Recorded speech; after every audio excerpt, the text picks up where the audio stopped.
Hi everyone, it's Erin from the Provincial Farmhouse. In today's video, I'm going to be creating some French country home decor using Creality's Falcon 2 Pro laser. For my first project, I'm going to be creating some corbel bookends. Now, I've already got the file here. I bought it off Etsy. I will link that in the description below.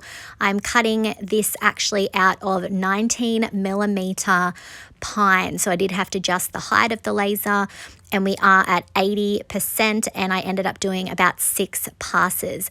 Now, obviously with corbel bookends, often it's a good idea to have 2 end designs that have a scroll feature, and then you often want a plain centerpiece. You can see here it has cut it so beautifully. Just cut it like butter. It was so much fun to make. So you can see here I have made 2 of the scroll design, and I've got 1 blank center design. I'm going to use some wood glue on the inside piece of the scroll design there, and then I'm going to be using some Gorilla super glue as well, just as a bit of extra hold and that immediate hold. I'm then going to position the center cut piece over the top and line it up, and obviously add glue to the other piece that's going on the other side. I'm using a quick set wood glue, so I didn't have to wait long at all until my pieces were all glued together really well. I then took out a pre-made mix of a brown chalk paint and the salt wash mixture texture additive, and I'm just dabbing that on with a chip brush over the entire corbel. Now, I want these to look vintage and old and worn, and obviously we've got a couple of different wood tones here. I want it to be a more uniform color underneath. We're going to be layering in some milk paint a little bit later, so this is just going to be a really great base for me to be able to distress it back to, and it's going to give these pieces a really unique antique look, which is exactly what I'm going for.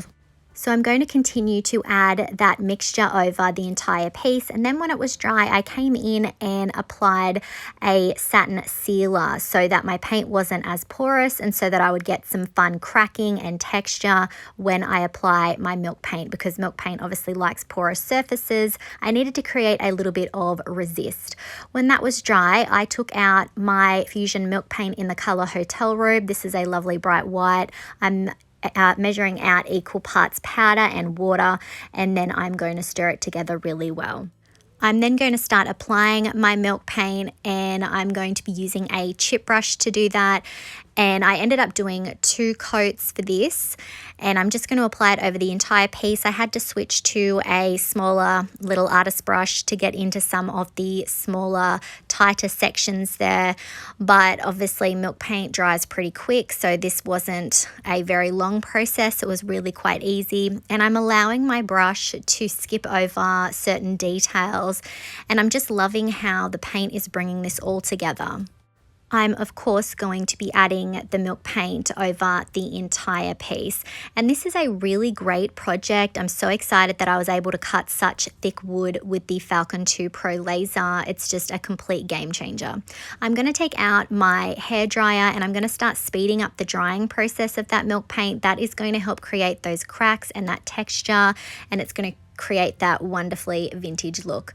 When it was dry, I took out a wet wipe, and now I'm just going in and doing some wet distressing. I'm focusing on the edges of the corbel. I'm focusing on some of the areas where I've got maybe some lumps of that milk paint, and I'm pulling that back. That's going to create that chippy effect. And again, these just look so authentically old, perhaps even antique or some sort of architectural salvage style piece, and I just love it. I ended up sealing the corbel with a spray sealer in matte. I used milk paint for this, but obviously this is a project where you could use any kind of paint, and you could definitely use sandpaper instead of doing wet distressing if you weren't using a paint that's reactivated by water. And here's a look at our first finished corbel. I love how this turned out. I think it looks definitely like a piece of architectural salvage, just such a beautiful decor piece. Let me know what you think of this in the comments. I decided to do another corbel design, and here I'm showing you the Creality Falcon camera view. The beauty of the Falcon 2 Pro is that it has a built-in camera, so I can lay down my material. I'm using pine. I have my design there ready to go. I can select it and resize it based on the size of my material, and it even gets even more precise. I can then go into the camera and I can input the exact width and height of the material that I'm using, and that is going to give you even more precise positioning. So as you can see there, it's adjusting the view, it's showing you exactly how big the material is, and it's showing you exactly how the design is going to be cut on your material. So this is just so precise, perfect if you're going to be doing some batch cutting. You can position your designs all over, you can spread out your materials. This just makes cutting different designs so much easier. Once I was happy with how that was positioned and the size, I obviously had the machine start to work its magic. It's cutting out the design, but I need to create a centerpiece. So to do that, I'm just going to delete the swirl design in the center of these. And once I've done that, I'm going to cut that out, and that will be the exact right size for my corbels. It'll be a great blank section to go in the center. I'm just so excited by the possibilities of being able to cut out thick pine like this. Again, this is 19 millimeters. So I've got all of my pieces ready. I'm going to do just like I did with the first one. I'm going to lay down my quickset wood glue, and I'm also going to use that super glue for that immediate hold. So obviously if I wanted to create bookends, I would double up and I would be making 2 of each of these designs, but I just wanted to give you some ideas on the amazing things that you can cut out with the ability to cut that thicker wood, and corbels are one of my favorite things, so I'm very excited that I can create my own. Once the glue was set and dry, I took out that same brown chalk paint and salt wash mixture, and I'm going to apply that just like I did on the first one. Again, we're trying to create a layered and weathered and worn paint effect, and I'm also thinking about what I can distress my milk paint back to. I am going to end up using a different color here, but just like with the first one, with the milk paint, we want to create that crackle, that texture, and we want to be able to distress back to that brown tone there. Once the paint was dry, I then took out some of that satin clear coat to seal the entire piece so that we can create a little bit of resist for the milk paint. When the clear coat was completely dry, I then took out Fusion's Monterey milk paint, and I'm going to measure out equal parts powder and water, and I'm going to stir that really well. I'm then going to start applying the milk paint with a chip brush, and in this particular occasion, because of the color that I was using, I ended up only having to do 1 coat, whereas with the first one we were using a lighter color. I ended up doing 2 coats, so just 1 coat of this lovely deep blue tone over the entire project. And I'm not aiming for full coverage. If my brush skips over certain areas, I'm very happy to just leave that as is, because we are going to end up doing a bit of wet distressing just like we did in the first one. Once I finished applying the milk paint, I took out my hairdryer, and on the hottest setting, I am speeding up that drying process. Again, this is going to help create texture and that wonderful crackle. I then took out a wet wipe and I came in and did a bit of wet distressing around the edges and over the top of some of the extra build-up of that paint. Once I finished distressing the piece, I took out what I had left of my white milk paint hotel robe and I watered it down more, and I'm just going to apply it over the top of the Monterey milk paint, but I'm also watering it down even further with my mister, and then I'm going to come in and dab off some of that excess. Ultimately, I'm creating sort of a white wash over the top. Again, this is just going to add to the effect of age and give it almost that Gustavian sort of style look. So I'm just going to repeat that same process over the entire corbel. You could also use a white wax for this step, or you could come in with a white glaze. I just really wanted to use up the milk paint that I had. When the paint was dry, I sealed my project with a spray sealer. And here's a look at our second finished corbel. I'm really pleased with how this turned out. This is a little bit of a simpler style of corbel, but as you can see, they are both cut out perfectly. It was so much easier than trying to use a jigsaw for this project. Let me know what you think of these in the comments. For my final project, I'm going to be creating this lovely ornate clock. This is a file I bought from Etsy. I am going to be working with MDF this time, so I had to adjust my settings for that.